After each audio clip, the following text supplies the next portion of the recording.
कुछ इस तरह का फॉर्म दिया गया होगा। इस फॉर्म को किस तरह से भरना है, इसमें क्या क्या सावधानी आपको रखनी है, इस फॉर्म को भरते टाइम आपको 2003 के सर्वे से कैसे नाम उठाना है, और अगर आपका नाम सर्वे में पिछले सर्वे में यानी 2003 या 2 के सर्वे में नाम नहीं था तो आपको ये फॉर्म कैसे भरना है, और अगर नाम था तो कैसे भरना है, बुजुर्ग लोगों के फॉर्म कैसे भरना है, युवा लोगों के फॉर्म कैसे भरना है, तमाम जानकारी आज की वीडियो में मैं आपको दिखाने वाला हूं। तो चलिए आज के वीडियो शुरू करते हैं। एसआईआर सर्वे का ये वाला फॉर्म आपको आपके बीएलओ द्वारा निःशुल्क प्रदान कर दिया जाएगा। इस फॉर्म को कुछ इस तरह से आपको देखना है। यहाँ पर आपके बीएलओ का नाम लिखा हुआ दिखाई देगा, उनका मोबाइल नंबर यहाँ पर आपको लिखा हुआ दिखाई देगा। यहाँ पर आपकी जानकारी जैसे निर्वाचक का नाम यानी आपका नाम यहाँ पर लिखा रहेगा, ईपिक नंबर जो भी आपका है वो रहेगा, एड्रेस जो आपका पता है वो पता यहाँ पर आपको लिखा हुआ दिखाई देगा। यहाँ पर आपका क्रम संख्या यानी आप किस नंबर पर आपका वोटर है या आप किस नंबर पर आते हैं इस लिस्ट में, वो आपका नाम रहेगा, भाग संख्या वगैरह यहाँ पर सब लिखी रहेगी। क्यूआर कोड भी यहाँ पर लिखा हुआ रहेगा। ये सारी जानकारी मैंने यहाँ पर हाइड कर दी है सिक्योरिटी रीजन की वजह से। यहाँ पर आपका जो वोटर कार्ड में पुराना फोटो है वो फोटो यहाँ पर आपको दिखाई देगा। सबसे पहले आपको यहाँ पर आपका एक वर्तमान फोटो लगा देना है, यानी आपका जो नया फोटो है वो नया फोटो आपको एक खिंचा लेना है, नया फोटो आप यहाँ पर लगा देंगे। इसके बाद में इस फॉर्म को भरने के लिए सबसे पहले ये वाला जो पोर्शन है, ये वाले पोर्शन में सभी को ये फिल करना होगा, यानी कोई जिसका नाम 2003 में है या नहीं है उन सभी को ये वाला इतना जो पोर्शन दिखाई दे रहा है ये भरना होगा। जैसे आपकी जन्मतिथि, आपकी जो भी जन्मतिथि होगी वो जन्मतिथि आप यहाँ पर लिख देंगे, जैसे 1/1 सन 2000। जो भी आपकी जन्मतिथि आपके वोटर कार्ड में, आपके आधार कार्ड में या फिर आपके अनुसार जो भी जन्मतिथि सही है वो जन्मतिथि आप यहाँ पर लिख देंगे। आधार संख्या विकल्प की अगर आप यहाँ पर चाहें तो आधार संख्या भी लिख सकते हैं, अदरवाइज अगर आप आधार संख्या छोड़ भी देते हैं तो आपको कोई दिक्कत नहीं आने वाली। इस तरह से आपको आपका आधार कार्ड नंबर लिख देना है। मोबाइल नंबर जरूर आपको देना है। मोबाइल नंबर आपका जो भी मोबाइल नंबर है वो मोबाइल नंबर आप यहाँ पर दे देंगे। मोबाइल नंबर जो चालू है वाला मोबाइल नंबर आप यहाँ पर देंगे। पिता या अभिभावक का नाम यहाँ पर आपको देना होगा। आप चाहे तो अपने पिता का नाम दे सकते हैं, जैसे अभी हम ये पुरुष वाला भर रहे हैं तो उनके पिता का नाम यहाँ पर हमको देना होगा। पिता का नाम जो भी रहेगा वो पिता का नाम आप यहाँ पर लिख देंगे।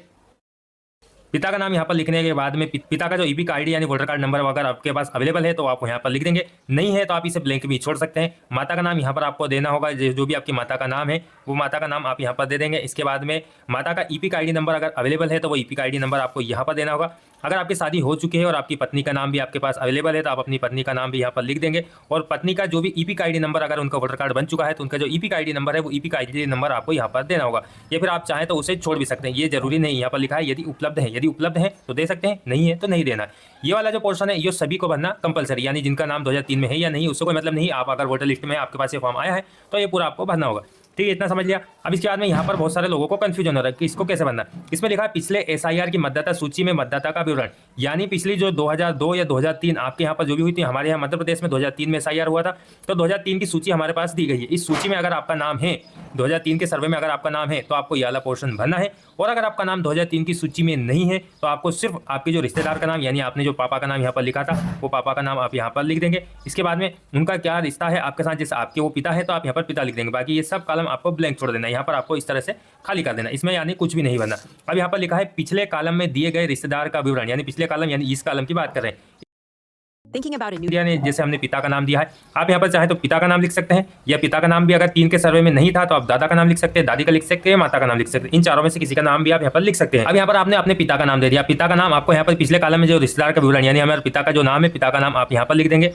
इसके बाद में पिता की ईपिक आईडी अगर अवेलेबल है, जो 2003 के सर्वे में सर्वे की जो लिस्ट है मैंने उसका एक ऑलरेडी वीडियो बना दिया है, आप उसे देख सकते हैं। मैं आपको एक कंप्यूटर स्क्रीन पर भी दिखा देता हूँ। पिछले एसआईआर की सूची आपको कुछ इस तरह से दिखाई देगी, जिसका डायरेक्ट लिंक वीडियो के डिस्क्रिप्शन में मिल जाएगा, उसे आप वहाँ से डाउनलोड कर सकते हैं। वीडियो को देखकर भी आप डाउनलोड कर सकते हैं।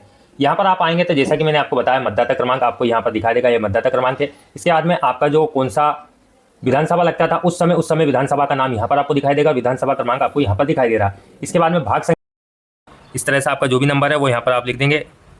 इस तरह से आपका जो पिता की जो पुरानी ईपिक आईडी नंबर है वो यहाँ पर आपको लिख देना है। रिश्तेदार का नाम यानी पिता के पिता का नाम यानी आपके दादाजी का नाम, यानी आप जिसका फॉर्म भर रहे हैं उसके दादाजी का नाम देखा जाए तो, यानी ये जो शकील हमने जो नाम लिखा है इनके पिता का नाम यहाँ पर आपको लिखना होगा। जो भी नाम है वो आप नाम यहाँ पर लिख देंगे। इसके बाद में ये इनके क्या लगते हैं तो ये इनके पिता लगते हैं, यहाँ पर हम पिता लिख देते हैं। यहाँ पर अगर आपने माता का नाम लिखा होगा तो माता के पति का नाम भी यहाँ पर लिख सकते हैं, यानी आपके पिता का नाम भी यहाँ पर लिख सकते हैं, लेकिन इसमें आपको ज़्यादा गड़बड़ हो जाएगी। आप ऐसे ही लिख सकते हैं। जिला यानी किस जिले में उनकी 2003 की सूची में उनका नाम किस जिले में था वाला जिला आप यहाँ पर लिख देंगे। किस राज्य में था वाला राज्य यहाँ लिख देंगे। इसके बाद में निर्वाचन क्षेत्र कौन सा था, जो भी था निर्वाचन क्षेत्र पहले यानी 2003 में उन्होंने कहाँ पर वोट डाले थे, कौन सी सूची में नाम था, वो सूची आप कंप्यूटर में देख लेंगे, लैपटॉप मोबाइल में जहाँ पर भी आपको देखना, मैंने ऑलरेडी वीडियो बना दिया, आप उस वीडियो को देख लेंगे। सूची किस विधानसभा क्षेत्र में थी वो विधानसभा क्षेत्र का नाम यहाँ लिख देंगे। अब उस विधानसभा का नंबर क्या था वो नंबर भी आपको वहाँ पर दिखने को मिल जाएगा, वो नंबर आप वहाँ से उठा लेंगे, यहाँ लिख देंगे। भाग संख्या क्या थी वो भाग संख्या आप यहाँ पर लिख देंगे। इसके बाद में ये जो आपके पिता का नाम आपने लिखा है, आपके पिता का नाम उस सूची में कौन से नंबर पे था वाला नंबर आपको यहाँ पर लिखना है। जैसे 401 नंबर पे था तो हमने यहाँ पर 401 नंबर लिख दिया है। बस इतना फॉर्म आपको भरना है, इससे आपको ज़्यादा कुछ भी नहीं भरना और इसमें ज़्यादा कुछ मगजमारी है भी नहीं। इसके बाद में यहाँ पर आपने फॉर्म भरा है तो आप अपने फॉर्म की यहाँ पर साइन कर देंगे। इस तरह से जो भी आपकी साइन होगी साइन कर देंगे।